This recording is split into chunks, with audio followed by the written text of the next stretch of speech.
Colombianos, espero que vuelvan a votar por mí. En estos 4 años hemos hecho muchas cosas, pero haremos muchas más. Necesitamos de su voto para cambiarlo todo. O si no,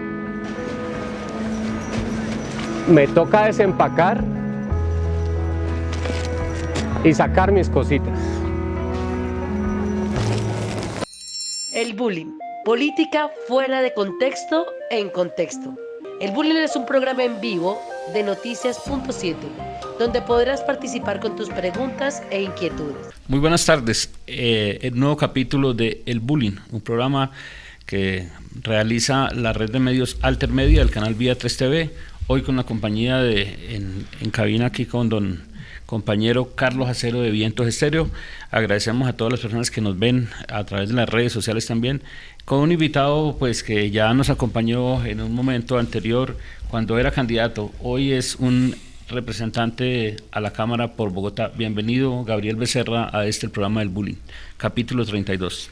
Carlos, buenos días, compañero Acero también, buenos días, y decirles que los pronósticos del bullying acertaron, hermano.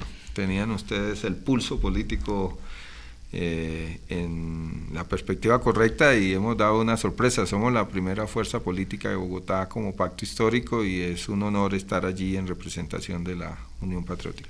Efectivamente, aquí en un programa se dijo que el pacto histórico iba a sacar 7 representantes a la Cámara y sacó 7 representantes a la Cámara, o sea que el bullying más o menos tiene una olfato para el tema electoral.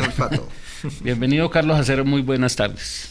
Buenas tardes a todos nuestros amigos y amigas, oyentes y televidentes, ¿no? Nos escuchan y también nos ven. Esa es la gran ventaja hoy de los medios comunitarios. Gabriel, una pequeña evaluación de la jornada de este fin de semana en la ciudad, que fue donde usted estuvo presente, caminando, me imagino, puesto a puesto. Pues estamos haciendo historia como parte de, yo diría, el acumulado de muchas resistencias que no han podido ver este momento tan bonito que estamos viviendo, porque aquí se están expresando no solamente las luchas actuales, sino luchas históricas de los trabajadores, del movimiento cultural, de los partidos de oposición, del movimiento de mujeres, y hemos logrado que ese acumulado, esa resistencia que se ha seguido expresando de diversas formas en la manifestación social y política, se pueda traducir, y ese es el gran logro del pacto, traducir esa indignación en poder electoral. Y aún nos falta, ¿no? Pero en el caso de Bogotá, pues logramos pasar a convertirnos en la primera fuerza política con más de 800.000 votos. No han terminado los escrutinios, podemos subir unos votos más. Eso implica una gran responsabilidad, porque no se trata simplemente de llegar, sino de poder hacer las cosas bien. Hemos logrado lo mismo en Senado, donde vamos a subir por lo menos 4 senadores más, según las últimas informaciones. Lo hemos logrado en la consulta, junto con nuestro candidato Gustavo Petro, hemos logrado la votación más alta. Los astros se han alineado producto del esfuerzo, de la persistencia, de la lealtad, con unos principios, con una perspectiva de cambio. Y es bueno advertir también, así como señalamos estas cosas que son realmente muy emocionantes y son logros para el movimiento democrático, es bueno advertir también que tenemos un sistema electoral que lamentablemente, no solamente para el pacto, sino para la democracia colombiana, sigue teniendo no solamente dificultades, irregularidades, sino que se presta a que la voluntad, la verdad ciudadana, la verdad electoral sea burlada, y eso es muy grave para una sociedad. Y adicionalmente, pues tenemos todavía unas fuerzas de la derecha y de los sectores tradicionales que no son despreciables. Vamos a tener un segundo pulso en la primera vuelta presidencial. Ellos hoy tienen unas votaciones que no son despreciables, los hemos derrotado en Bogotá, han retrocedido, pero si usted mira las cifras y hace cuentas, pueden tener fácilmente la mayoría del Senado de la República y pueden tener más de 6 millones de votos. Entonces hay una disputa en curso donde las fuerzas del cambio, del progresismo, de la izquierda democrática, hemos logrado dar un salto cuantitativo y cualitativo Hoy podemos afirmar que el futuro de Colombia no se puede definir sin la presencia y sin la participación nuestra, pero hay unas fuerzas de la reacción que van a hacer todo lo posible por evitar que ese cambio se dé. Por eso, a la vez que celebramos, nos alistamos, tomamos aire para poder enfrentar la nueva batalla que necesitamos que sea victoriosa, porque va a ser decisiva para el futuro de Colombia. Después de esta primera, pues el proceso de reconteo, había una fuerza esperanzadora en los jóvenes. ¿Los jóvenes respondieron o no respondieron este fin de semana como se esperaba en el pacto? ¿Y cómo motivar a los que no respondieron?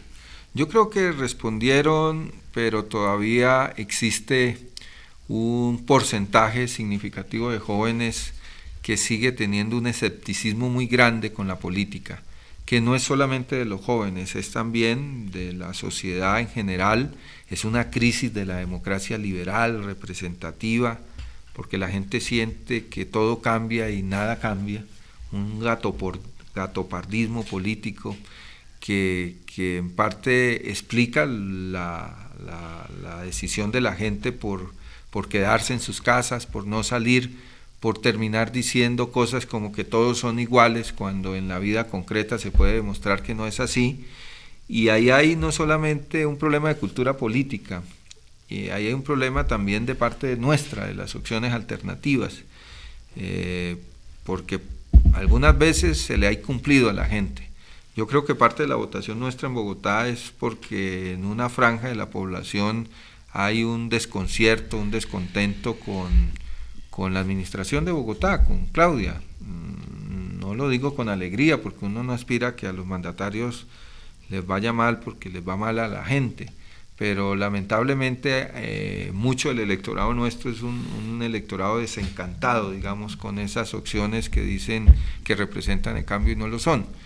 Y también es una lección para nosotros. Algunas cosas nos falta hacerlas mejor, nos falta tener métodos de trabajo, explicar mejor las cosas, construir formas de hacer políticas realmente novedosas, pero creo que en un balance hemos venido avanzando, es lo que tenemos que resaltar, y yo invito a esa juventud que no salió a votar el día 13 a que lo haga el próximo 29, a que nos ayude a construir un futuro de Colombia que le garantice que sus sueños, sus ilusiones no se queden en frustraciones, y que toda esa rabia, toda esa indignación que a rato se canaliza a través de otras formas, pues pueda ser también poder político. Creo que la juventud es el rostro del cambio en este momento, pero que su papel puede ser mucho más protagónico si logramos nosotros también mejorar como propuestas políticas alternativas. Bueno, doctor Becerra, Bogotá ha sido una ciudad que tradicionalmente ha sido como el voto rebelde, ¿no? Digamos, desde Luis Carlos Galán Sarmiento, Antanas Mockus, y bueno, incluso bueno, Lucho Garzón, cuando fue, o sea, Lucho, nunca claro. se esperaba eso. ¿A qué obedece digamos, esa forma de votar de los bogotanos? Porque incluso uno ve que en ciertos periodos electorales también se votó masivamente por Uribe, aquí en Bogotá. Pero, compañero Acero, incluso yo diría que antes de estos éxitos electorales, de todas maneras, diría Gilberto Vieira, Bogotá es una especie de reserva democrática de la nación, ¿no? Y eso tiene que ver con muchos factores, ¿no? Yo diría uno que influye mucho es que Bogotá es un crisol, ¿no?, de culturas.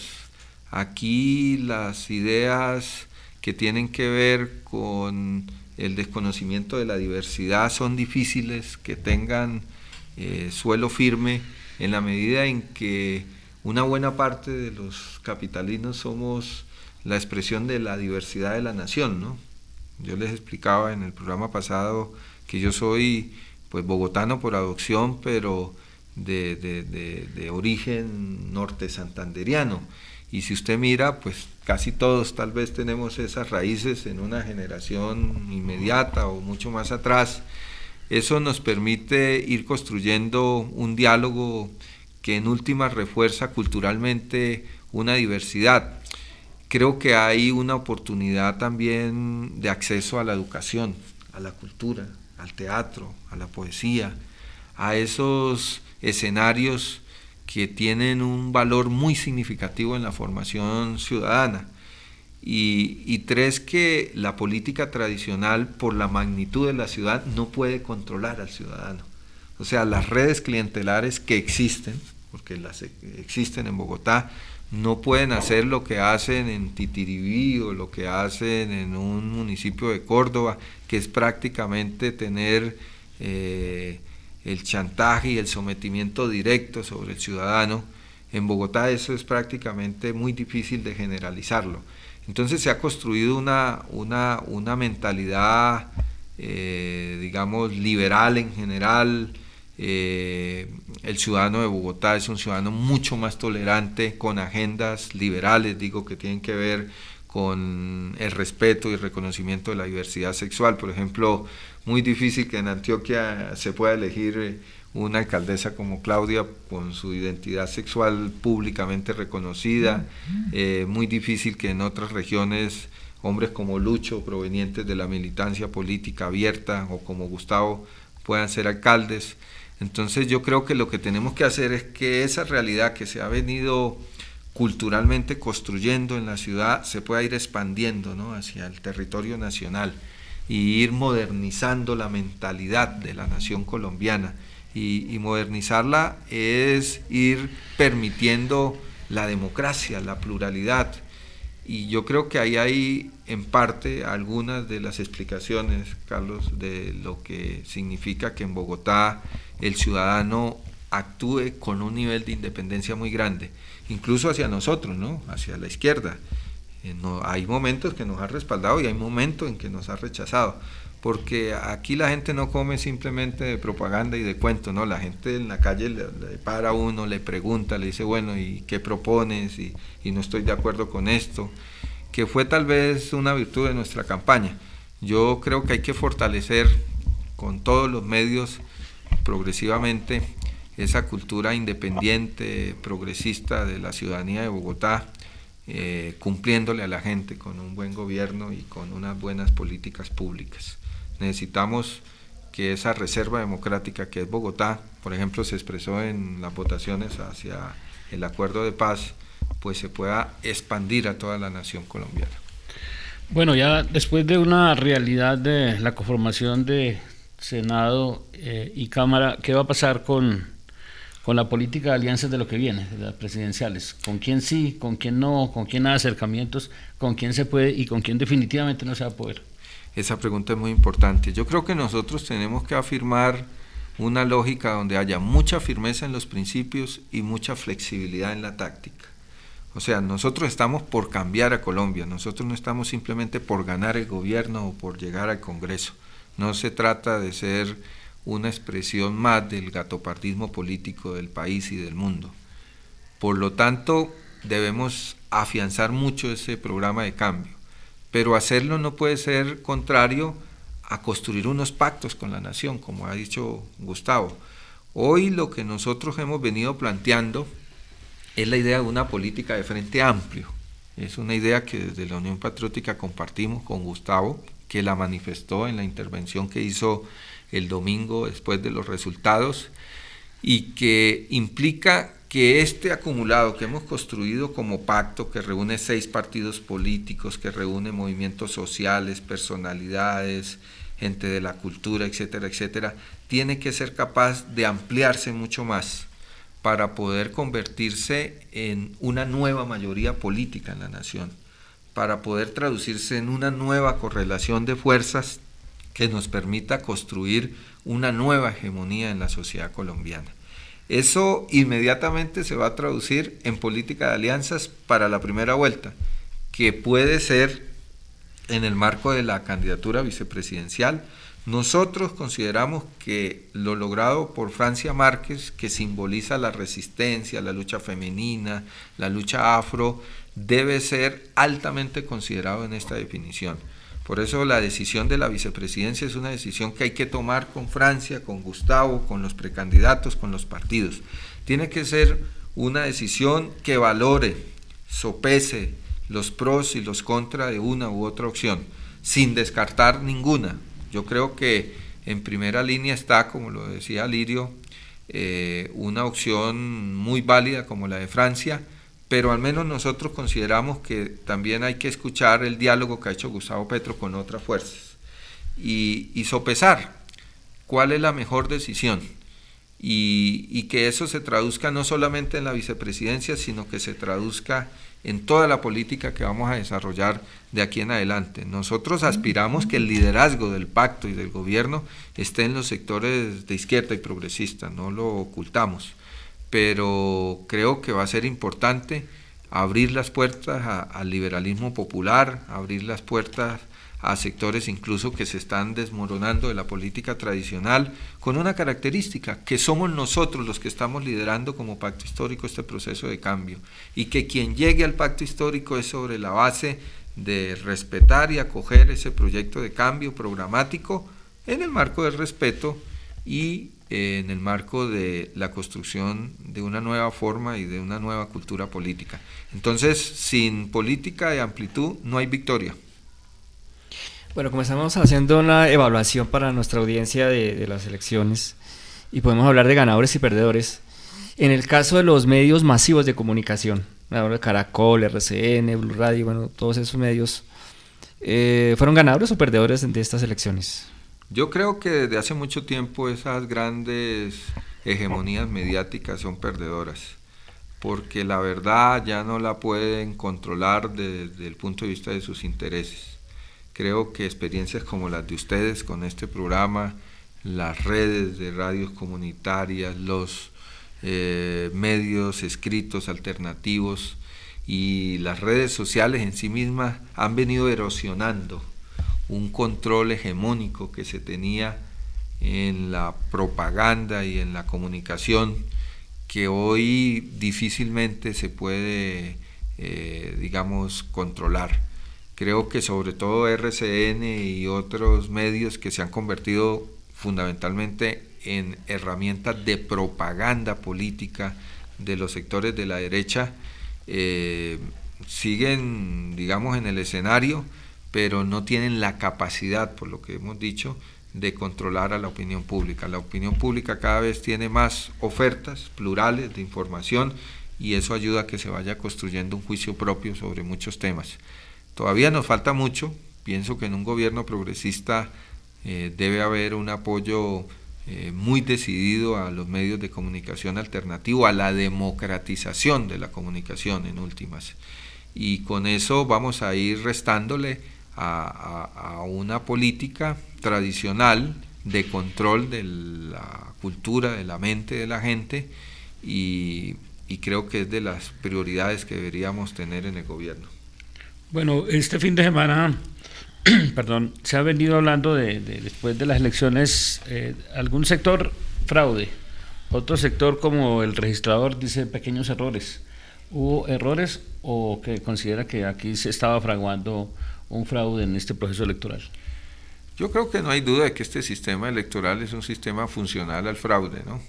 Ahora, en la práctica lo que nosotros hemos venido es también aprovechando en el marco de el complejo sistema jurídico electoral que es de antes del 91 y de los nuevos desarrollos, aprovechando herramientas que tenemos ahí para hacer cumplir el respeto de la voluntad ciudadana.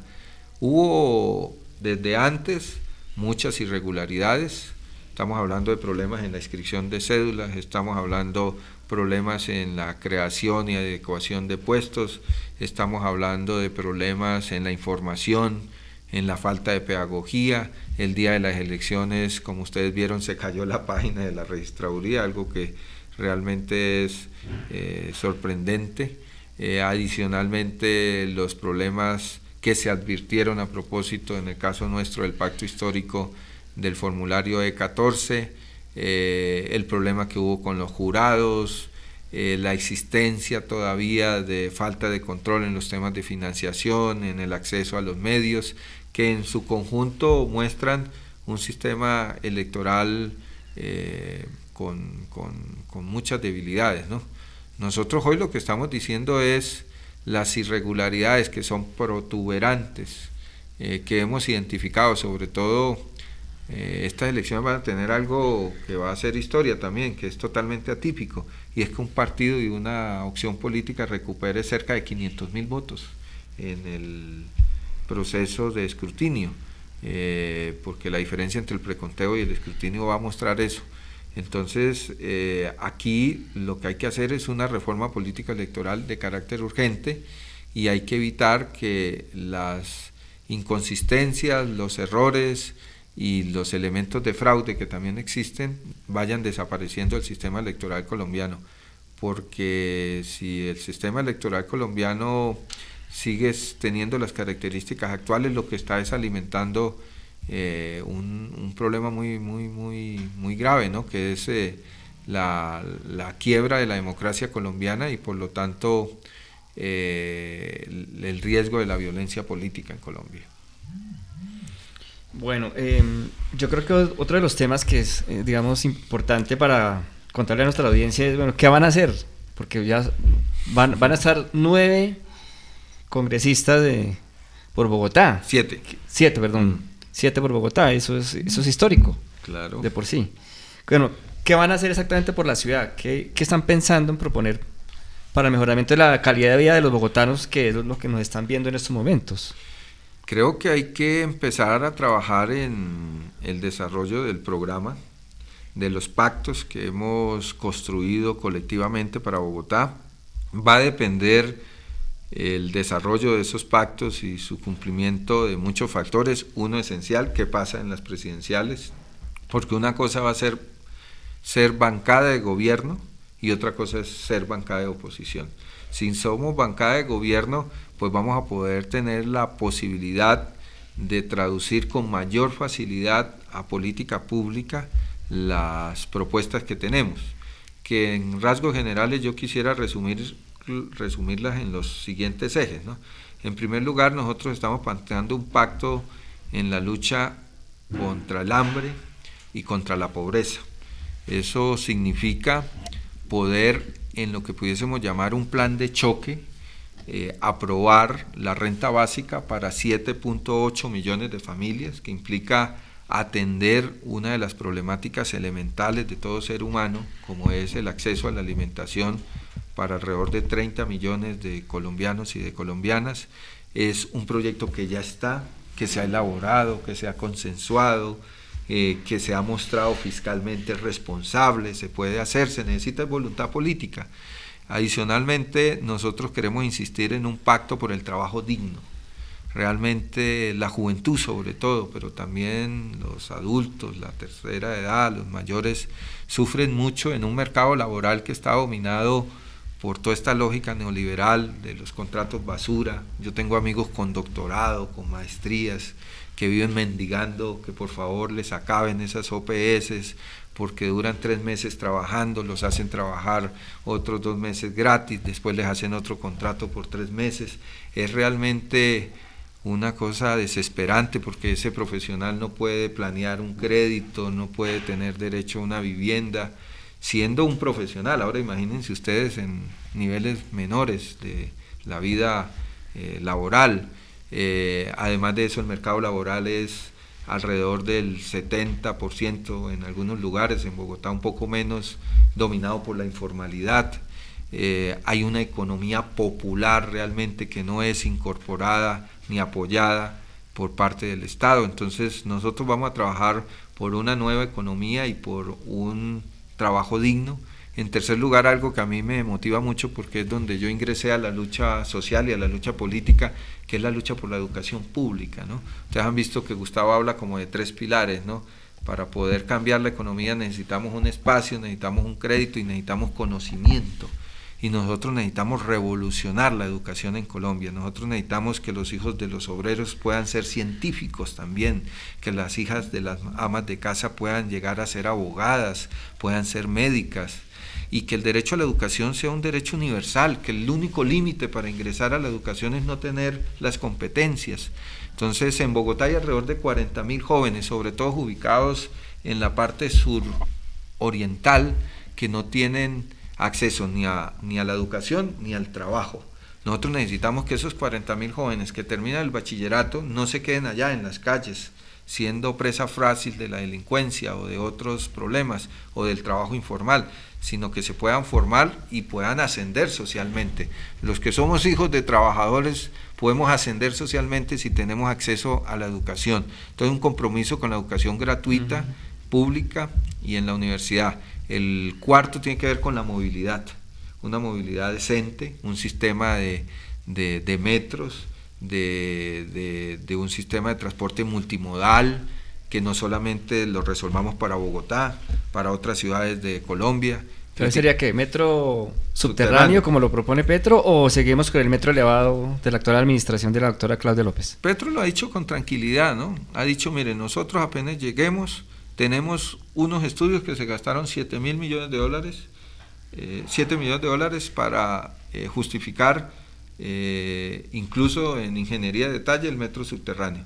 Tenemos un metro elevado que lo único que tiene es el trazo y no tiene estudios en detalle.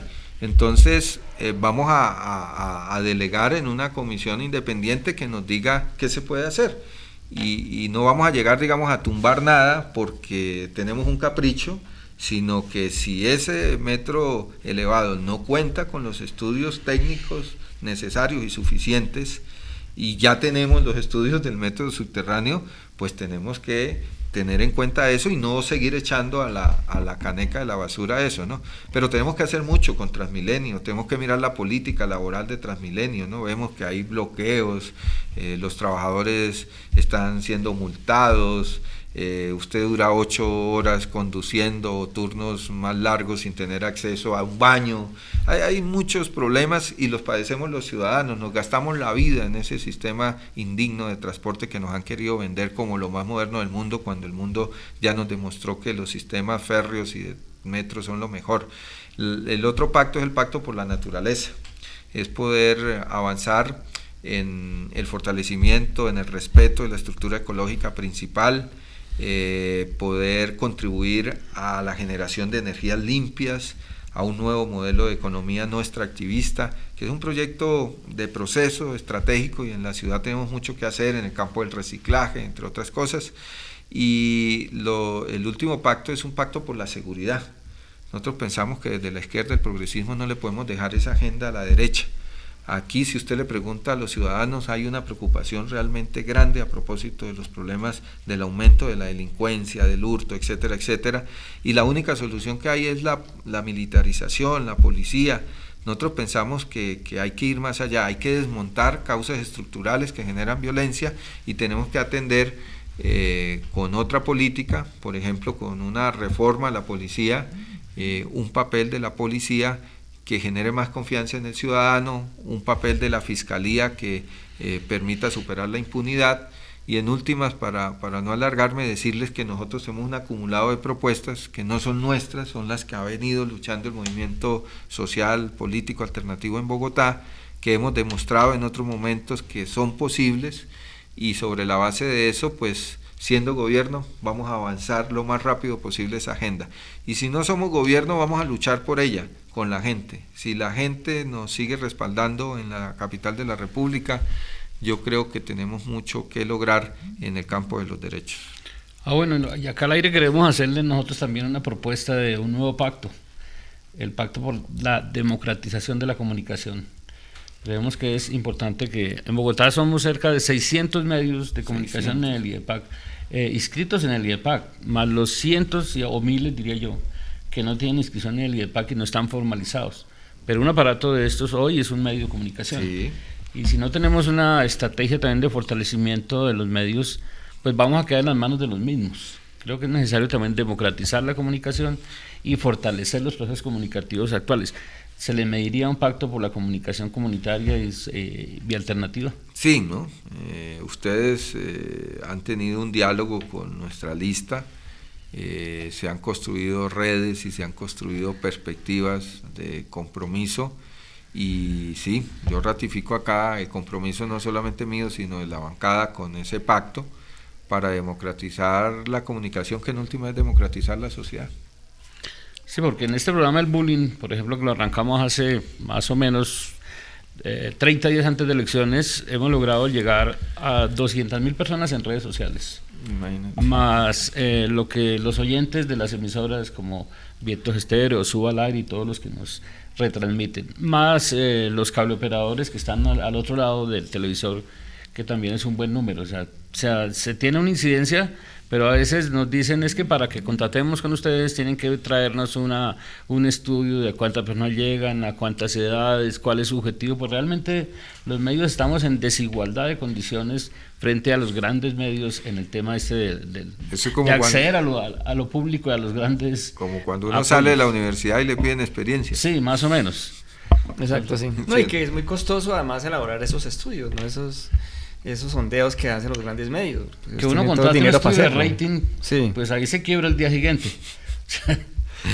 Recuperar el Canal Capital, ¿no? Que alcanzó a ser un referente no solamente distrital, sino nacional de la comunicación, y hoy está sometido pues a unas condiciones realmente pues de ser un canal más, sin mayores aspiraciones desde el punto de vista de su potencial. Bueno, Carlos, no sé qué otra cosa para preguntarle Pues, acá. como para cerrar aquí, pues digamos, burguémosle la lengua a nuestro invitado, Gabriel Becerra, representante electo a la Cámara por Bogotá. ¿Qué opina de las declaraciones de la doctora María Fernanda, ¿no? De la doctora María Fernanda, ¿no? María Fernanda Cabal, que dijo que los seguidores del doctor Gustavo Petro eran fanáticos y además llenos de odio, para calificar la gente que votó por el pacto histórico? Todo lo contrario, ¿no? Si nosotros hemos reivindicado algo es que nosotros representamos la política de la vida, la política del amor, porque es el amor y la vida quienes van a derrotar el odio y la muerte que se ha impuesto por décadas en este país. Creo que la doctora Cabal expresa, y es muy fácil registrarlo incluso en su imagen, un país del pasado, con un dolor, con un resentimiento, con un miedo de perder los privilegios, con una agresividad que los colombianos ya sencillamente quieren dejar atrás.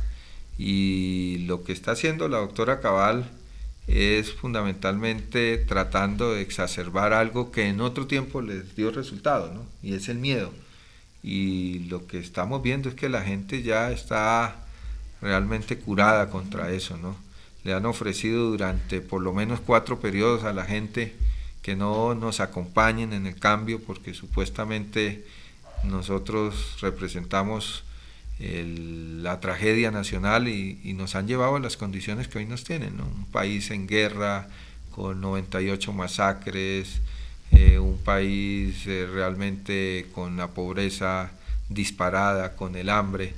La pregunta elemental que se puede hacer un ciudadano es ¿por qué yo tengo que votar por esos tipos? O sea, si ellos han gobernado todo el tiempo durante los 20 años, últimos 20 años, durante los 200 años, ¿qué me lleva a mí hoy a concluir que lo que han hecho mal durante tanto tiempo hoy lo van a hacer distinto? Ellos son el pasado, ellos son el fracaso, ellos son la muerte, ellos son el miedo, y nosotros vamos a ganar porque representamos el cambio, la esperanza, la vida. Y creo que este libreto esta vez sí no les va a funcionar. Ahí está Eduardo Rodríguez, que dijo que votaran para parar a Petro, y ahí está 17.000 votos. 17.000 votos. Ah, la bueno. gente ya no les come. Bueno, en ese mismo sentido, ¿por qué no tenerle miedo a un gobierno del pacto histórico y a Gustavo Petro? Porque se ha generado la política del miedo, del susto, de que eso es, mejor dicho, la catástrofe, que nos vamos a volver castrochavistas y demás. Eso es lo mínimo. El caos. ¿Por qué no tenerle miedo a un gobierno del pacto histórico en Colombia? Porque ustedes conocen a Gustavo Petro, conocen a Iván Cepeda, conocen a Alexander, a Ida, pues me conocen menos a mí, pero los que conocen la historia de la lucha social y política saben quién soy. Y hemos estado ahí en las verdes y en las maduras. Hemos sido consecuentes con un ideal por mejorar las condiciones de la vida de la gente. No hemos renunciado a conquistar esos derechos a pesar de que hemos padecido la violencia, la persecución, las adversidades. Y hoy tenemos el derecho a llegar al gobierno y tratar de construir un nuevo poder con esos acumulados de propuestas que no responden al interés particular de este liderazgo, sino que expresan las insistentes aspiraciones de muchos sectores. Y en la historia está lo suficientemente comprobado que los cambios y las conquistas democráticas de una sociedad son producto de esos esfuerzos. Nosotros somos un país muy distinto a Venezuela, nosotros tenemos otra idiosincrasia, nosotros tenemos otra cultura, compartimos como hijos de nuestra América muchas cosas con los hermanos venezolanos, con los hermanos cubanos, con los hermanos nicaragüenses, pero aquí vamos a hacer un proceso de cambio a la colombiana, con nuestro propio sancocho nacional, como se diría, con nuestro propio sabor, con nuestra propia elaboración, y va a ser un proyecto democrático. Este proyecto de cambio tiene razón de ser por eso, y yo creo que es a todas luces la opción más viable, porque no tiene ningún sentido seguir insistiendo en la política de la élite tradicional que nos ha condenado a la realidad que hoy tenemos. Entonces derrotemos el miedo, démosle la oportunidad a esta propuesta para construir junto a ustedes el gobierno democrático que necesitamos e iniciar una era. Yo no quiero vender la idea de que esto va a cambiar al otro día de que ganemos las elecciones por arte de magia. No, aquí lo que viene es un esfuerzo más grande. Yo diría con toda la responsabilidad que nos vamos a gastar el resto de vida que tenemos en lograr que Colombia cambie. Y ese es un compromiso no solamente de quienes estamos en la primera línea del liderazgo político, sino debe ser un compromiso de toda la sociedad. Colombia no va a cambiar solamente si hay un presidente o una bancada parlamentaria. Colombia va a cambiar si la sociedad es capaz de construirse en el sujeto del cambio, junto con gobiernos, junto con congresos que acompañen esa transformación. Entonces, tengamos confianza en que entre todos vamos a poder avanzar en la superación de los problemas nacionales y vamos a derrotar esa política del pasado. Bueno, esto ha sido el capítulo número 32 del Bullying. Agradecemos a Gabriel por habernos acompañado. Repite, los buenos estudiantes repiten. Estamos invitando a todos los ganadores que nos acompañaron en la primera fase, estamos en la segunda fase del Bullying. Muchas gracias, Carlos Acero, director de Vientos Estéreo, por acompañarnos hoy en este programa del Bullying. Con mucho gusto, Carlos. Gabriel, Carlos y los Carlos, ¿no? Sí, señor. Los Carlos. Vamos a crear una asociación de Aso Carlos. Yo voy a estar listo no solamente para repetir, sino para venir a todas las lecciones que sean necesarias, para escuchar también cuáles son las críticas que desde afuera se nos pueden hacer, en qué nos estamos equivocando, en qué lo estamos haciendo bien. Yo creo que no perder este contacto con la ciudadanía que ustedes nos permiten como medios alternativos va a ser condición esencial para que avancemos en nuestros objetivos. Muchas gracias entonces y siempre a disposición de estos diálogos. Bueno, con mucho gusto, y aquí ha planteado el Pacto por la Comunicación. Este ha sido el capítulo número 32 del Bullying, proyecto desarrollado por la red de medios Altermedia, el canal Vía 3 TV y las emisoras y medios que nos jugamos por un país también de cambio y un país distinto. Muchas gracias y los esperamos en un nuevo programa esta semana. Colombianos, espero que vuelvan a votar por mí. En estos 4 años hemos hecho muchas cosas, pero haremos muchas más. Necesitamos de su voto para cambiarlo todo. O si no, me toca desempacar y sacar mis cositas. El Bullying, política fuera de contexto en contexto. El Bullying es un programa en vivo de Noticias.7, donde podrás participar con tus preguntas e inquietudes.